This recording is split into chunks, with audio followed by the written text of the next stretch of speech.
The Cats Roundtable on the Red Apple Podcast Network. Well, we are back.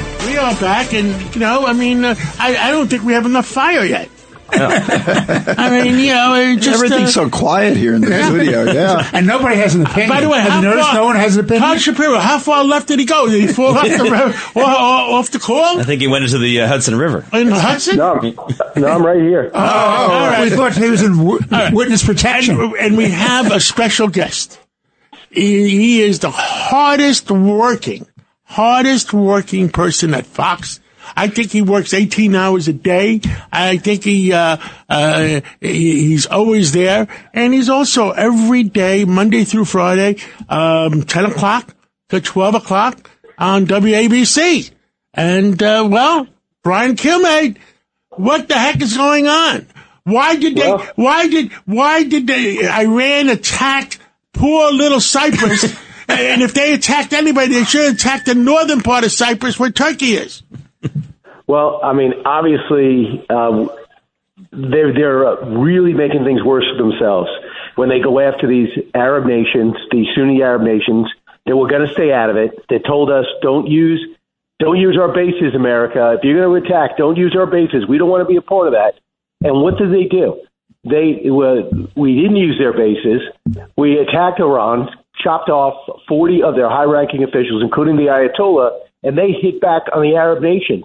Thankfully, they haven't even gone for our aircraft carriers. And what they've done is got these Sunni nations angry at Iran.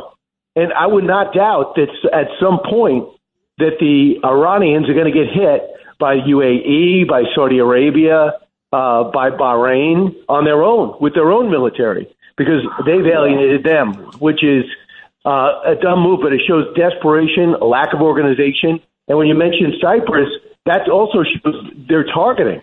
I mean, these guys are totally discombobulated. They're not even sure what hit them and who's still alive. Well, there's no question they made a tactical error in attacking the Arab states, who, as Brian correctly points out, wanted to kind of stay out of this. But the idea that Saudi Arabia or the UAE, they're going to get involved militarily, I think that's highly unlikely. I think they're militarily useless. But the political cover that they're giving us is terrific. It's really important. I thought the MBS statement was great. So what you have is the Arabs. It's not just that they've aligned themselves with the United States. They've aligned themselves with the United States and Israel. Mm. And Brian Kilmeade, besides that, I got a bunch of tweets yesterday from a lot of my Democratic friends that they all want to go back to Washington and stop President Trump from demolishing the Ayatollah. I said, are you in the, and I had to repeat, I had to put it in a comment in. Is the Democratic Party on the Ayatollah side? Yes. And it's only because, I mean, they can't think about tomorrow. Everything Trump does, they do the opposite. And now they look at this guy that has been at war with Democratic presidents. You ask Bill Clinton, you ask Barack Obama, you ask Joe Biden. What is Iran? Why are they in the top of your hit list every day on your security briefing? Why are they always, there's always an issue, whether they're trying to negotiate or trying to figure out why they're taking our people or they're fueling militias that are killing our people. Now all of a sudden Donald Trump decides, I've had enough, we've tried everything, I'm the one to do it, and they got to jump on the other side. And they're just waiting for anything negative to happen in this incredible campaign. They're just waiting for it. I think they're so delusional. It's like being a drunk guy at the bar, and all you want to do is just flail away. You're not even thinking about who you're trying to hit. And for Tim Kaine and people and like Senator Mark Warner, who have been there getting high-level briefings for decades, for them to pretend as if this wasn't a brilliant move and a necessary move that other presidents shouldn't have done, shows they are flat out lying for pure politics. And I ask you, why are they in those jobs? They're in those jobs to make an impact. No, those guys are doing those jobs just to get Democrats elected and try to squeeze out Donald Trump and make sure he doesn't have a successful presidency, when their goal should be making the country better. And these guys that have been there, they know what Iran is. They know what they've done constantly to undermine us. And Israel really would not have many enemies if it wasn't for what Iran's been doing. And that's a very anti-Israel party right now.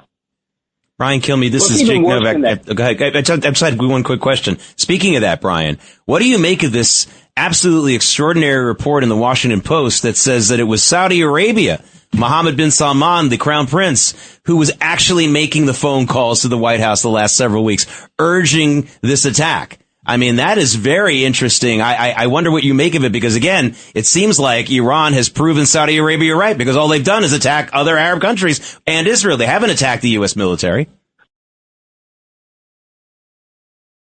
It shows you there's a public persona and there's a real persona. You know, the first time we saw this, guys, do you remember when they, not Snowden, but the cross-dresser that changed sexes, leaked all that material? Chelsea Manning. Chelsea Manning. So she leaks all that material. Do you know what it said? It showed these emails over to Hillary Clinton for us to hit Iran. It shows how Saudi Arabia and Iran hated each other's guts, and how Hillary Clinton has to get America to act back on their behalf. And it revealed the rivalry between these two nations, but publicly they would make us the problem. They make America the heretics. They make America the outsiders. But in reality, they were leaning on us. And that was prior to MBS taking power. Now you got this modernized leader. Yes, he's royalty, and they have horrific ways of punishing crime. But they are now thinking about their economies first. The UAE, their economies first. Qatar, their economies first. They're building up trust through economic ties, and they like Trump. So they would never have done this and counted on us and trusted us under Joe Biden and Barack Obama, who could not make up their minds. They were pro-Iran. They were trying to get that JCPOA passed. Saudi Arabia is like, are you kidding me? How can you trust Iran? And look, I know Saudi Arabia's got its issues, but you have to recognize how far they've come. And they are not a military threat. They have taken hold of the terror cells within their country. The bin Ladens and the extremists, that's not even taught in schools anymore. So they have turned the page. And it shows you what Trump is doing. And it also should curtail these complaints from Democrats, because they have to understand in the region, when they're coming now against Trump, if they are ever to get back in power, these Sunni nations are noting this. And they're saying, when Trump's gone, maybe we go back to that negative relationship with America again. Now, let me ask you, has Saudi Arabia, guys, I'm the commander, the show's called Cats and, is all the Arab nations unified with Saudi Arabia at this point, on what's going on? I think so. I mean, it doesn't mean they don't have elements, Shia extremists amongst them. For example, our Iraqi consulate's getting hit. That, in a way, that just allows us to take the gloves off, because Iraq's been thoroughly infiltrated by Iranian militias and a lot of Iranian leaders. And now this gives Iraq the chance to get rid of that yoke. And I think we're going to start hitting them. Doesn't mean in Pakistan our consulate wasn't attacked by pro-Shia extremists. So we have elements, but I don't think governments. I can't think of a government outside Turkey that felt as though they could have good relationship with Iran. Qatar did it for survival, but because they don't have much of an army and they can't afford to alienate any side, but they can actually pay for their security, and that's what they do with us. That's what they do with Saudi Arabia, and they've had good relationship with Iran. But as far as a power, I think it's just Turkey. And notice, not a word from Russia. China's offered condemnation for the attacks, but that's lip service. This is. I know there's going to be some dicey days and hours. Give us. We have a few more minutes for this segment. Give us your pulse on the whether it's the Muslim community, the Arab community. Who is going to be with the Khomeini gone? Is Erdogan seeking to be the big head honcho, or is it going to be Saudi Arabia? How do you see things? I don't really see Turkey, like we know Iran and Saudi Arabia are adversaries, but I don't see Turkey as necessarily an adversary to anybody in the region. They're not really friendly to the West. There's distrust there. But I think that Erdogan is more focused on Syria, their border, and they're happy with what's transpired there. Of course, the Middle East is always be tumultuous, but I really believe that there's so much upside to this operation. And in the end, this is going to be one of the great things that Donald Trump has accomplished. And to see this idiotic mayor come out with a statement in support of the Khomeini against our action and for, he thinks, the Iranian community in America, say you're welcome here, you idiot. Most of the Iranians are here because they're not welcome there. The Ayatollah is hated by almost all American Iranians. So he's just clueless. And I just conclude with Democrats should just understand there are certain things that Donald Trump does that you can agree with, and this is one of them. Now, one more question, Brian Kilmeade, before we go off, before we have to take a break. The situation going on, President Trump has supported President Clinton. President Clinton has supported President Trump. That this stuff going on with the nonsense of each party going against the previous presidents over nonsense versus, hey, if it's treason, you should go after a president. But over nonsense, going after presidents, how do you feel about it? Well, Donald Trump's been very direct about his criticisms of other presidents, so I understand that. Biden is a separate situation. We got to find out someday who was really running the Biden White House. Right. I feel much more comfortable, and I think it's great for our country when our presidents don't criticize each other. I really do. George W. Bush has done a brilliant job at that. Either way, I don't think Donald Trump is benefits by keep bringing up Joe Biden every day. And Barack Obama, and Obama's been weighing in more and more, and that doesn't help either.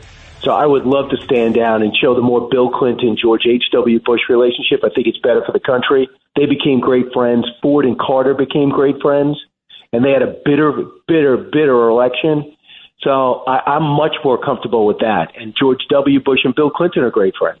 I agree. I agree 110%. Thank you. And you know what we're going to do? I just saw on my computer that Bill Clinton made a statement yesterday about his testimony. I guess if he made it, everybody who's listening, tune in at 7:05 after 7:02 after our break, and we're going to play Bill Clinton's statement. And Brian Kilmeade, thank you 110%. Thanks, guys. Thanks to all of you. Talk to you soon. God bless. And during the 7 o'clock hour, we're going to have Rabbi Potashnik, another Jew. We're taking over.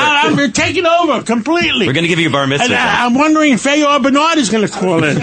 and how about Cardinal Dolan? He's good friends with the rabbi. Oh, we have to take a break? You tell me. You're the holder of the clock. We are. You're listening to a special. We're working. If the American military is serving us, we got to be working live here on WABC. This is a live edition of Cats Roundtable. We'll be right back. Thanks for listening to the Cats Roundtable with John Catsimatidis. You can hear the Cats Roundtable Sunday mornings at 8. If you like the podcast, share it with your friends and listen anytime at WABCRadio.com and download the WABC Radio app. Hit that subscribe button on all major podcast platforms. Plus, follow WABC on social on Instagram, TikTok, Facebook, and X. See you next time for a new episode so you never have to wonder. What the heck is going on here?